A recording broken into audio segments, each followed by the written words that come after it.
ప్రియమైన దేవుని బిడ్డలారా, మీ అందరికీ యేసుక్రీస్తు నామమున ఈ కడవరి కాలపు హెచ్చరికలు అను మా టీవీ కార్యక్రమము ద్వారా మీ అందరికీ శుభములు తెలియచేస్తున్నా.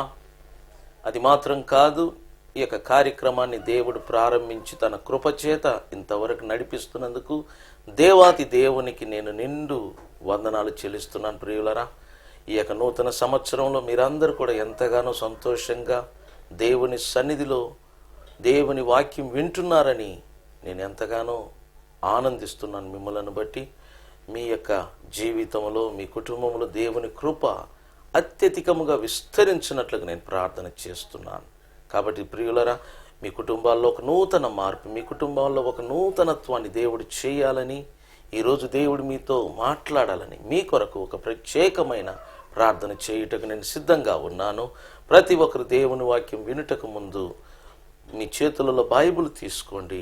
ఒకవేళ చదవటం రాని వారు దయచేసి భయముతో, భక్తితో దేవుని వాక్యం వినుటకు మీరు ఉన్న చోటున ప్రశాంతముగా ప్రభు సన్నిధిలో కూర్చొని దేవుని వాక్యాన్ని వినుడి అని ప్రభు పేరట తెలియచేస్తున్నాను. ప్రార్థన. పరిశుద్ధుడ, నీకు వందనాలు, స్తోత్రం తండ్రి. ఈ దినము నీ బిడ్డలకు సిద్ధపరిచిన వాక్యము కొరకు వందనాలు, స్తోత్రములు చెల్లిస్తున్నాం రాజా. ఈ నూతన సంవత్సరము నీ బిడ్డలు నూతన పరచబడటానికి, ఈ సంవత్సరం నీ బిడ్డలు ఆశీర్వదించబడినట్లుగా నీ బిడ్డలతో మీరు మాట్లాడమని వేడుకుంటున్నాం. ఎందరూ ఈ మాటలు వింటున్నారు, ఎందరూ ఈ యొక్క టీవీల ముందు నిలబడి కూర్చొని నీ మాట కొరకు సిద్ధపడి ఉన్నారు, వారి మీద నీ అభిషేకాన్ని ఉంచండి. వారిని మీరు అత్యధికంగా ఆశీర్వదించమని యేసు నామమున ప్రార్థన ద్వారా అడిగి వేడుకుంటున్నాం పరమ తండ్రి, ఆమేన్. ప్రియులరా, జాగ్రత్తగా వినండి. ప్రభు యొక్క రాకడ అతి సమీపమై ఉన్నది గనుక ప్రతి ఒక్కరూ ఆయన రాకడ కొరకు సిద్ధపడండి. ఎందుకనగా వచ్చుచున్నవాడు ఆలస్యము చేయక వచ్చును అని బైబిల్లో రాయబడి ఉన్నది. కాబట్టి యేసు త్వరగా రాబోతున్నారు. ప్రియులరా, రెండవసారి యేసు రాబోతున్నాడు. నీ కొరకు, నీ కుటుంబం కొరకు ఆయన రాబోతున్నాడు. ఆయన రాకడ కొరకు సిద్ధపడు. ప్రభునందు విశ్వాసం ఉంచి రక్షణ పొంది ఆయన రాజ్యమునకు వారసులుగా మారండి అని ప్రభు పేరట తెలియచేస్తున్నాను. దేవుని గురించి మనం వింటున్నాము ప్రతి టీవీ కార్యక్రమముల ద్వారా.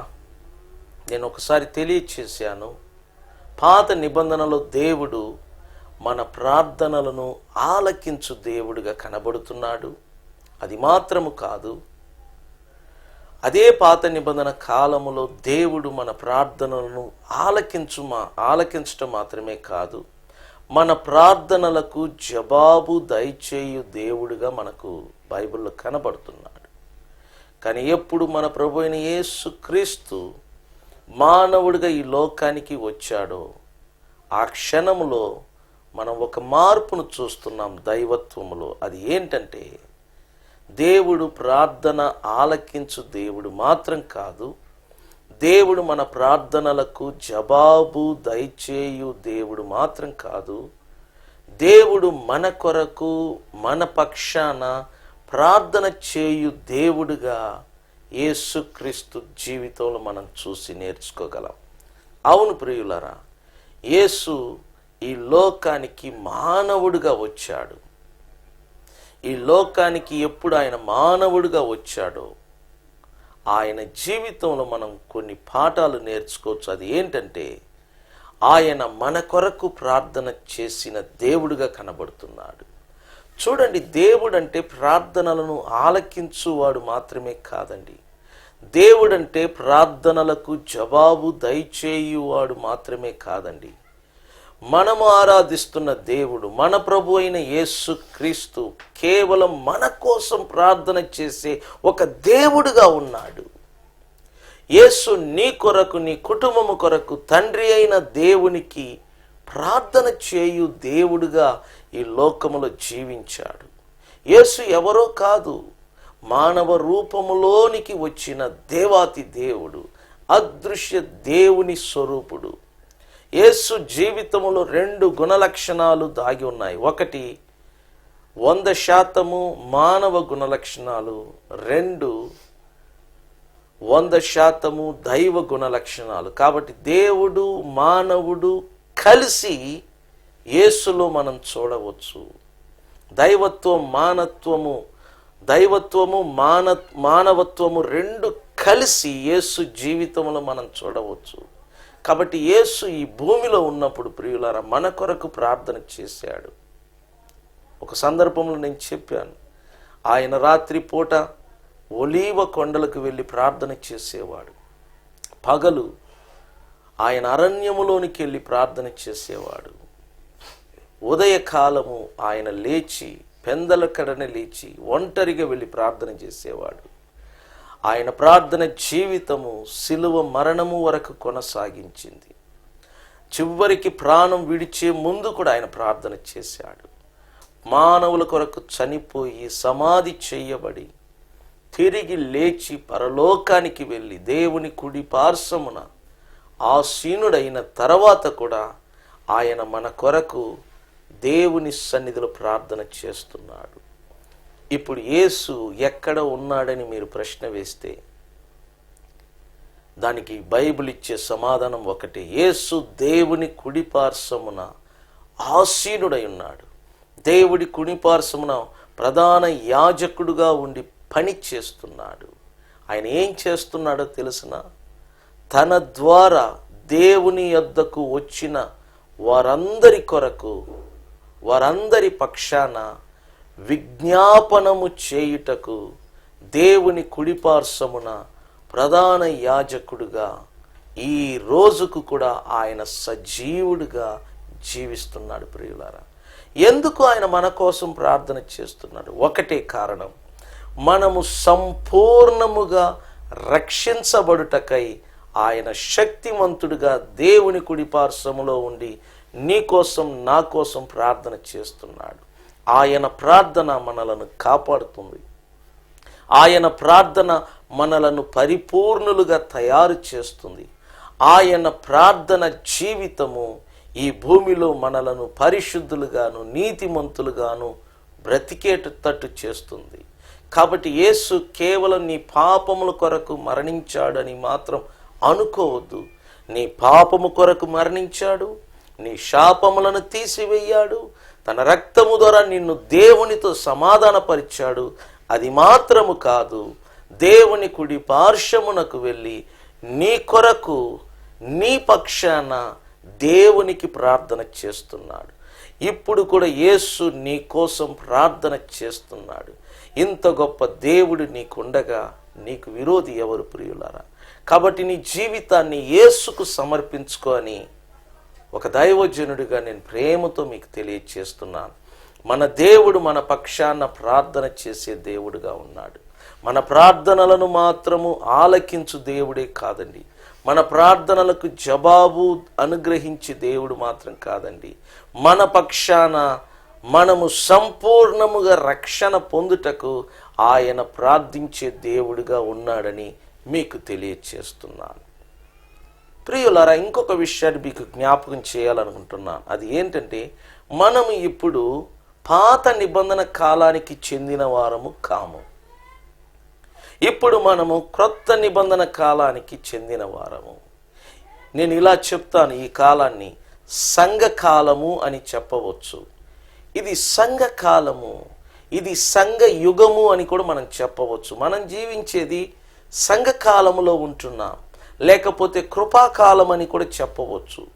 చూడండి, పాత నిబంధన కాలములో దేవుడు మన ప్రార్థనలను ఆలకించువాడు, మన ప్రార్థనలకు జవాబు దయచేవాడుగా మనం బైబిల్లో చూస్తున్నాం.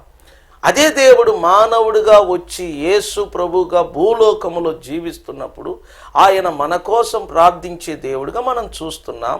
ఆయన చనిపోయి సమాధి చేయబడి తిరిగి లేచి పరలోకానికి వెళ్ళిన తర్వాత కూడా పరలోకమందు ఉండి మన కోసం ఈ రోజుకు కూడా ఆయన ప్రార్థన చేస్తున్నాడు. కానీ ఇప్పుడు మనం సంఘకాలంలో ఉన్నాం. ఇప్పుడు మన కోసం ఎవరు ప్రార్థన చేస్తున్నారు? నిజానికి యేసు ఇప్పుడు కూడా మన కోసం పరలోకములో ప్రార్థన చేస్తున్నాడు. కానీ ఇప్పుడు మనం భూమిలో ఉన్నాం. ఈ భూమిలో మన కొరకు ప్రార్థన చేసేవారు ఎవరు? ఇది ప్రశ్న. దానికి బైబిల్ ఏమంటుంది తెలుసిన? రోమాపత్రిక 8వ అధ్యాయంలో 26వ వాక్యాన్ని మీకు చదివి వినిపిస్తాను, చూడండి. అటువలే ఆత్మయు మన బలహీనతను చూచి సహాయము చేయుచున్నాడు. ఏలయనగా మనము యుక్తముగా ఎలాగూ ప్రార్థన చేయవలెనో మనకు తెలియదు గాని ఉచ్చరింప సఖ్యము కాని మూలుగులతో ఆ ఆత్మ తానే మన పక్షముగా విజ్ఞాపనము చేయుచున్నాడు. ఈ మాట చూడండి. ఆత్మ తానే మన పక్షాన విజ్ఞాపనము చేయుచున్నాడు. ఆత్మ తానే.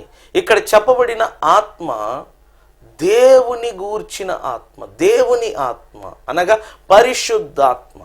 ప్రియులారా, ఈ సంఘ కాలములో, ఈ దినాలలో మన పక్షాన భూమిలో ఉండి ప్రార్థన చేసేది ఎవరు అనగా పరిశుద్ధాత్మ దేవుడు.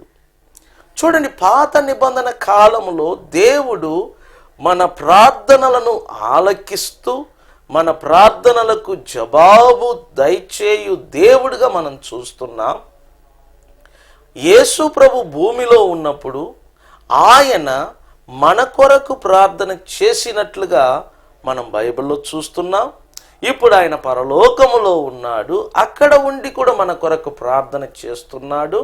కానీ ఈ సంఘ కాలములో మన పక్షాన భూమిలో ఉండి ఎవరు ప్రార్థన చేస్తున్నారంటే పరిశుద్ధాత్మ దేవుడు. దేవుని ఆత్మగా పిలువబడుతున్న పరిశుద్ధాత్ముడే మన పక్షాన ఆయన ప్రార్థన చేస్తున్నాడు. సంగమ దేవుని బిడ్డలారా, నీ పక్షాన పరిశుద్ధాత్మ దేవుడు విజ్ఞాపన ప్రార్థన చేస్తున్నాడు. ఇప్పుడు భూమిలో ఉండి దేవుని పరిశుద్ధాత్ముడు భూమిలో ఉన్నాడండి. దేవుని ఆత్మ ఇప్పుడు సంఘముతో పాటు భూమిలో కలిసి పని చేస్తున్నాడు. చాలామంది క్రైస్తవులకు పరిశుద్ధాత్మ దేవుని గురించి తెలియదు. పరిశుద్ధాత్మ దేవుని గురించి క్రైస్తవులకు తెలియకపోతే క్రైస్తవులు ఈ భూమిలో విజయవంతమైన జీవితాన్ని జీవించలేరు. ప్రతి క్రైస్తవుడు పతనమవుతాడు. ఎప్పుడు తెలిసిన? దేవుని పరిశుద్ధాత్మను గురించి తెలుసుకోకపోవటం వలన. కాబట్టి మీరు ఈ భూమిలో ఉన్నప్పుడు పరిశుద్ధాత్మ దేవుని గురించి తెలుసుకోవాలి. ప్రియులరా, పాపాత్ములు యేసును గురించి తెలుసుకోవాలి. ఎందుకంటే యేసును రక్షించుటకు, మనుషులను రక్షించుటకు యేసు ఈ లోకానికి వచ్చాడు. మనుషుల కొరకు, పాపుల కొరకు చనిపోవుటకు యేసు ఈ లోకానికి వచ్చాడు.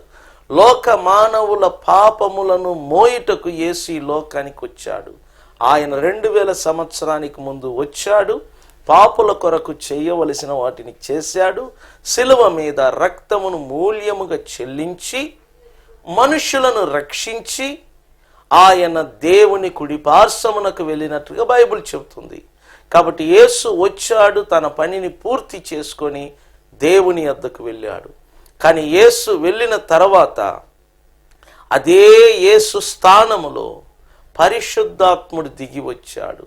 పెంతెకోస్తు పండగ దినమందు దేవుని పరిశుద్ధాత్ముడు దిగి వచ్చి ఈ రోజుకి 2000 సంవత్సరం దాటింది. ఆనాటి నుంచి నేటి వరకు పరిశుద్ధాత్మ దేవుడు భూమిలో పని చేస్తున్నాడు. పాపులను ఆకర్షిస్తున్నాడు యేసు వైపు త్రిప్పటానికి. పాపులను వారి పాపమును గూర్చి, నీతిని గూర్చి ఖండిస్తూ, హెచ్చరిక చేస్తూ, వారి పాపములను ఒప్పింప చేస్తూ యేసు వైపు త్రిప్పుతున్నాడు పరిశుద్ధాత్మ దేవుడు.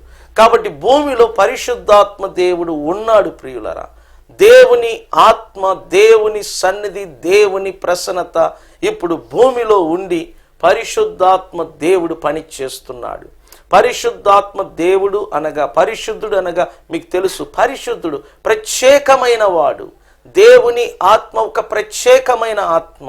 అందుకని పరిశుద్ధాత్మ అని ఆయనకు పేరు ఇవ్వబడినది.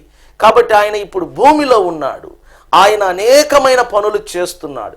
ఈనాడు కొన్ని సంఘాలు అభివృద్ధి చెందటానికి అనేక మంది పాపాత్ములు యేసు దగ్గరికి రావటానికి ఒకటే కారణం, పరిశుద్ధాత్మ దేవుడు. ఆయన ప్రతి సంఘ విశ్వాసుల పక్షాన ఉండి విజ్ఞాపన ప్రార్థన చేస్తున్నాడు. మీరు వాక్యమును చూడండి. ఆత్మ మన బలహీనతను చూచి, ప్రతి విశ్వాసి ఒక బలహీనుడు.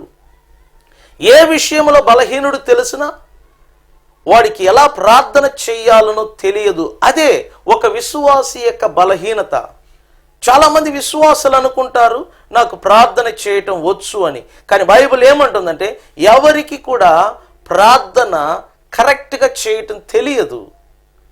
ఎందుకంటే వాక్యం ఏమంటుందో తెలిసిన, నిజముగా ప్రార్థన చేయు వారందరికీ యెహోవా సమీపముగా ఉంటాడంట. కీర్తనలో రాయబడి ఉన్నది. 145వ కీర్తన మీరు చూడండి, 18వ వాక్యంలో ఈ మాట మనం చూడవచ్చు. నిజముగా ప్రార్థన చేయు వారందరికీ దేవుడు సమీపస్తుడుగా ఉంటాడట. 145వ కీర్తనలో 18వ వాక్యంలో, తనకు నిజముగా మొరపెట్టు వారి అందరికీ యెహోవా సమీపముగా ఉన్నాడు అని మనం చదువుతున్నాం. నిజముగా మొరపెట్టువారు, నిజముగా ప్రార్థన చేయు వారికే దేవుడు సమీపముగా ఉంటాడు. దాని అర్థం ఏంటి? నిజముగా ప్రార్థన చేయు వారందరికంటే అబద్ధముగా ప్రార్థన చేయువారు కూడా ఉన్నారనే అర్థం. నిజముగా ప్రార్థన చేయువారు అని బైబిల్లో మనం చూస్తుంటే దాని అర్థం ఏంటి? అబద్ధముగా ప్రార్థన చేయువారు ఉన్నారనేగా అర్థం. కాబట్టి ప్రియులరా, ఈనాటి విశ్వాసులకు ప్రార్థన ఎలా చేయాలనో తెలియదు. అదే విశ్వాసుల యొక్క బలహీనత. అందుకే పరిశుద్ధ ఆత్మ దేవుడు ఏం చేస్తున్నాడంటే ప్రతి విశ్వాసి యొక్క బలహీనతను గుర్తించి ఎరిగి ప్రతి విశ్వాసి పక్షాన ఆయన విజ్ఞాపన చేస్తున్నాడు. ప్రతి మనిషికి ఎలా ప్రార్థన చేయాలనో తెలియదు.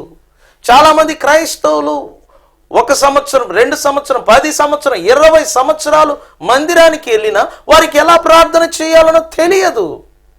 చాలామంది విశ్వాసులు ప్రార్థన చేయించుకునేవారుగా కనబడుతున్నారు కానీ ప్రార్థన చేసేవారుగా కనబడటం లేదు.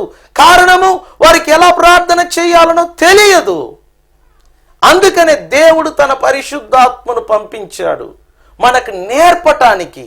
ప్రార్థన ఎలా చేయాలనో మనకు నేర్పటానికి, ఏ విధముగా మనము నిజముగా ప్రార్థన చేయాలనో మనకు బోధించుటకు ప్రియులరా దేవుడు తన పరిశుద్ధాత్మను పంపాడు.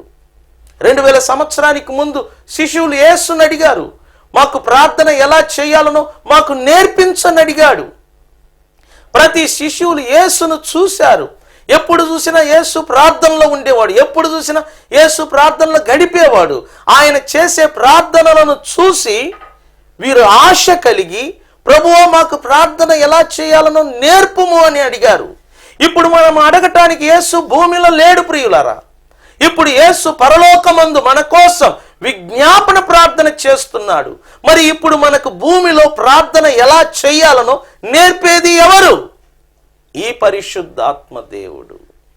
సో పరిశుద్ధాత్మ దేవుడు మనకు ప్రార్థన ఎలా చేయాలనో నేర్పే ఒక బోధకుడుగా వచ్చాడు.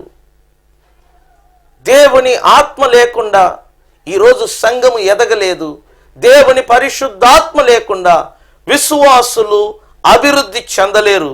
అందుకే నేను సీరియస్గా చెప్తున్నా, భూమిలో పరిశుద్ధాత్మ దేవుడు సంచారము చేస్తున్నాడు. భూమిలో పరిశుద్ధాత్మ దేవుడు పని చేస్తున్నాడు. మీరు అనుకోవచ్చు దేవుడు భూమిలో లేడని, దేవుడు ఎక్కడో దూరముగా ఉన్నాడని. లేదు, బైబిల్ అంటుంది దేవుడు మనతో పాటు భూమిలో నివాసము చేస్తున్నాడు. మనం గుర్తించలేకపోతున్నాం, ఆయనను చూడలేకపోతున్నాం, ఆయనను గూర్చి తెలుసుకోలేకపోతున్నాం. అది పొరపాటు ప్రియులరా. దేవుని పరిశుద్ధాత్ముడు భూమిలో ఉన్నాడు. ఆయన సన్నిధి, ఆయన ప్రసన్నత భూమిలో ఉండి పని చేస్తున్నాడు. ఎందుకు తెలుసా? మనకు సహాయము చేయటానికి. దేవుని పరిశుద్ధాత్ముడు మనకు సహాయకుడుగా ఉండటానికి వచ్చాడు ఈ లోకానికి. బైబిల్ అంటుంది ఆత్మయు మన బలహీనతను చూసి సహాయము చేయుచున్నాడు. నిజంగానే పరిశుద్ధాత్ముడు మనకు సహాయము చేయువాడుగా దిగి వచ్చాడు. దేవుని ఆత్మ ఎందుకు ఈ లోకానికి వచ్చాడు తెలుసిన? మనకు సహాయము చేయటానికి. ఎవరు ఈ పరిశుద్ధాత్ముడు? ఆదికాండం 1వ అధ్యాయము మీరు చదివి చూడండి. ఈ పరిశుద్ధాత్ముడు సృష్టికర్తగా మనం అక్కడ చూడగలము. దేవుని ఆత్మ జలముల మీద అల్లాడుచుండెను. బైబిల్లో మనం చూస్తున్నాం. ఆ ఆత్మ ప్రతి సృష్టిని కలుగునుగా కాని పలకగా ప్రతిదీ కలిగించబడ్డది. సో దేవుని పరిశుద్ధాత్ముడు సృష్టికర్తగా మనం చూస్తున్నాం బైబిల్లో. ఆయన ఈరోజు మనకు సహాయకుడుగా పంపబడ్డాడు. పరిశుద్ధాత్ముడు నీకు సహాయకుడుగా పంపబడ్డాడు. నేను చెప్తున్నా, ఒకవేళ మీరు వ్యాధితో బాధపడవచ్చు, ఒకవేళ కుటుంబ సమస్యలతో మీరు బాధపడవచ్చు, ఒకవేళ మిమ్మల్ని ఎవరు పట్టించుకోవటం లేదని మీరు దుఃఖపడవచ్చు, ఒకవేళ ఒక రోగిగానే మంచం మీద మూలుగుతూ ఉండవచ్చు.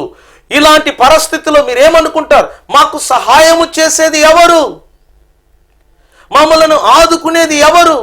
మమ్మలను ఓదార్చేది ఎవరు? మాకు బోధించేవారు ఎవరు? మమ్మలను సర్వసత్యములో నడిపించేవారు ఎవరు అని మీ అంతరంగములో మిమ్మును మీరే ప్రశ్నలు వేసుకోవచ్చు. మీకు సహాయము చేయటానికి, బోధించటానికి ఎవరు లేరని బాధపడవద్దు. మీ కొరకు యేసు వేరొక ఆదరణకర్తగా పిలువబడుతున్న పరిశుద్ధాత్ముని 2000 సంవత్సరానికి ముందే పెంతుకోస్తు పండగ దినమందు యేసు పంపించాడు. ఎందుకు తెలుసిన? నీలాంటి నాలాంటి వారికి సహాయము చేయటానికి, మన పక్షాన విజ్ఞాపన ప్రార్థన చేయటానికి, మనకు సమస్తమును బోధించటానికి, మనలను సర్వసత్యములో నడిపించటానికి యేసు మన కొరకు పరిశుద్ధాత్మ దేవుణ్ణి పంపించాడు. ఈరోజు భూమిలో పరిశుద్ధాత్మ దేవుడు నివాసము చేస్తున్నాడు. యేసును అంగీకరించిన వారి యొక్క దేహములోనికి వెళ్ళి వారి ఆత్మలో కలిసి ప్రతి విశ్వాసి దేహములలో పరిశుద్ధాత్మ దేవుడు నివసిస్తున్నాడు. ప్రియులారా, ప్రతి సంఘ విశ్వాసులు ఈ చివరి రోజులలో పరిశుద్ధాత్మ దేవుని గురించి ఎక్కువగా వినాలి. పరిశుద్ధాత్మ దేవుని గురించి ఎక్కువగా నేర్చుకోవాలి. ఎందుకంటే ఈ పరిశుద్ధాత్మ దేవుడే సంఘాన్ని క్రీస్తు రాకడకు సిద్ధపరుస్తున్నాడు. ఈ పరిశుద్ధాత్మ దేవుడు నీ కొరకు దిగి వచ్చాడు. నీ పక్షాన ప్రార్థన చేయుటకు, నీకు సహాయము చేయుటకు. ఆయనకు తెలుసు నువ్వు బలహీనుడవని, ఆయనకు తెలుసు నువ్వు రోగములో ఉన్నావని, ఆయనకు తెలుసు నీ కుటుంబం సమస్యల్లో, బాధల్లో, వేదనలో ఉన్నావని. ఆయనకన్నీ తెలుసు. బైబిల్ ఏమంటుందో చూడండి. ఏలయనగా మనము యుక్తముగా ఏలాగు ప్రార్థన చేయవలెనో మనకు తెలియదు. యుక్తముగా ఏలాగు ప్రార్థన చేయవలెనో మనకు తెలియదు. కొన్నిసార్లు కుటుంబం కోసం ప్రార్థన చేయటం తెలియదు. పిల్లలు మాటలు వినరు. అలాంటప్పుడు వారి కోసం ప్రార్థన ఎలా చేయాలనో మనకు తెలియదు. అవసరతల కోసం ప్రార్థన ఎలా చేయాలనో మనకు తెలియదు. బైబిల్ క్లియర్గా చేస్తుంది. మనకు ప్రార్థన ఎలా చేయవలెనో మనకు తెలియదు అని బైబిల్ చెప్తుంది. ప్రియులారా, కాబట్టి ఈ పరిశుద్ధాత్మ దేవుడు ఉచ్చరింప సఖ్యము కాని మూలుగులతో ఆ ఆత్మ తానే మన పక్షముగా ఉండి ప్రార్థన చేస్తున్నాడు. నీ పక్షముగా దేవుని ఆత్మ ఉండి ప్రార్థన చేస్తాడు. నీకు సహాయము చేస్తాడు. ఎందుకు తెలుసునా? ఇంకొక మాట మీకు గుర్తు చేస్తాను చూడండి. ఈ పరిశుద్ధాత్మ దేవుడు మన హృదయములను పరిశోధించువాడు. మన అంతరంగములో ఉన్నది ఆయనకు మాత్రమే తెలుసు.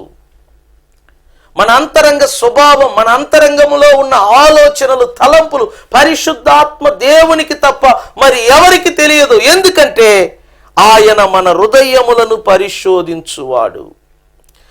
పరిశుద్ధాత్మ దేవుడు మన హృదయములను పరిశోధించువాడు. 8 రోమాపత్రిక 27లో చూడండి. మన హృదయములను పరిశోధించువాడు ఆత్మ యొక్క మనస్సు ఏదో ఎరుగును. ఏలయనగా ఆయన దేవుని చిత్త ప్రకారము పరిశుద్ధుల కొరకు, బాగా వినండి, సకల పరిశుద్ధుల కొరకు పరిశుద్ధాత్మ దేవుడు విజ్ఞాపనము చేయుచున్నాడు. మన పక్షాన పరిశుద్ధాత్మ దేవుడు ప్రార్థన చేయుచున్నాడు. మన ద్వారా సకల పరిశుద్ధుల కొరకు విజ్ఞాపన ప్రార్థన చేయుచున్నాడు. ఆయనకు తెలుసు మన అంతరంగము ఏమి ఆలోచిస్తుందో, ఆయనకు తెలుసు మన మనసులో ఏమున్నదో. మన మనసులో ఉన్నది, మన హృదయములో ఉన్నది ప్రతిదీ కూడా పరిశుద్ధాత్మ దేవుడు పరిశోధిస్తున్నాడు. ఆయన మన పక్షాన ఉండి మనకు సహాయము చేస్తున్నాడు. ప్రియులారా, నేను మీకు ఒక ఉదాహరణ చెప్తున్నాను చూడండి. ఒక గంటకు నాకు ఏ ప్రమాదం జరుగుద్దో నాకు తెలియదు, రేపుడు ఏం జరగబోతుందో నాకు తెలియదు, ఈ సంవత్సరంలో నాకు ఏం జరగబోతుందో నాకు తెలియదు. కాబట్టి పరిశుద్ధాత్మ దేవుడు సమస్తమును పరిశోధించి నాకు జరగబోయే వాటన్నిటిని ఆయన తెలుసుకొని నన్ను రక్షించుటకు నాకంటే ముందుగా నా పక్షాన పరిశుద్ధాత్మ దేవుడు తండ్రి అయిన దేవునికి ప్రార్థన చేస్తాడు. ఆ ప్రార్థన తండ్రి అయిన దేవుడు విని నన్ను అపాయము నుండి రక్షిస్తాడు. కాబట్టి ప్రియులరా, ఈ ప్రపంచములో ఉన్న అధికారులకు లేదు ఈ ధన్యత, ధనికులకు లేదు ఈ ధన్యత. కేవలం యేసునందు విశ్వాసం ఉంచిన దేవుని బిడ్డలకు మాత్రమే ఈ ధన్యత కలిగి ఉన్నది. ఇది ఏంటంటే, నీ పక్షాన పరిశుద్ధాత్మ దేవుడు విజ్ఞాపన ప్రార్థన చేస్తున్నాడు. కాబట్టి పరిశుద్ధాత్మ కొరకు మీరు దాహము కలిగి ఉండండి, పరిశుద్ధాత్మ కొరకు ఆకలి కలిగి ఉండండి, ఆయనను ఎక్కువగా తెలుసుకోండి. ఇది ఆయన కాలము, ఇది ఆయన యుగము. నీ కొరకు నా కొరకు యేసు పంపించాడు గనుక యేసును అడగండి, పరిశుద్ధాత్మతో నన్ను నింపుము, నన్ను ఆశీర్వదించుమని. మీరు ఖచ్చితంగా దేవుని ఆత్మతో నింపబడతారు. ఆ సర్వసత్య దేవుడే నిన్ను సర్వసత్యములోనికి నడిపించి నిన్ను కాపాడుతాడని తెలియచేస్తూ ఈ సమయాన్ని ముగిస్తున్నాను. ప్రార్థన. పరిశుద్ధుడా, నీకు వందనాలు, స్తోత్రం తండ్రి. నీ పరిశుద్ధాత్మను మా కొరకు యేసు నామమున పంపించావు. ఆయన ద్వారా మమ్మలను సర్వసత్యములోనికి నడిపిస్తున్నందుకు నిండు వందనాలు. నీ పరిశుద్ధాత్మ ద్వారా మాకు అన్ని విషయాలను బోధిస్తున్నందుకు స్తోత్రములు. ఇదిగో మాకు ఎలా ప్రార్థన చేయాలనో మాకు తెలియదు, కాబట్టి మాకు నేర్పుటకు, మా పక్షాన ప్రార్థించుటకు, మా ద్వారా సకల పరిశుద్ధుల కొరకు నీ చిత్తానుసారంగా ప్రార్థన చేయుటకు నీ పరిశుద్ధాత్మను మా కొరకు పంపించినందుకు నీకు వందనాలు, స్తోత్రములు చెల్లిస్తున్నాం. ఎందరి నీ మాటలు విన్నారో వారందరికీ నీ ఆత్మ పట్ల ఆసక్తిని కనపరచమని ప్రభువైన యేసు క్రీస్తు నామమున ప్రార్థన ద్వారా అడిగి వేడుకుంటున్నాము పరమ తండ్రి. ఆమేన్, ఆమేన్, ఆమేన్. దేవుడు మిమ్ములను మీ కుటుంబాలను ఆశీర్వదించును గాక. ఆమేన్.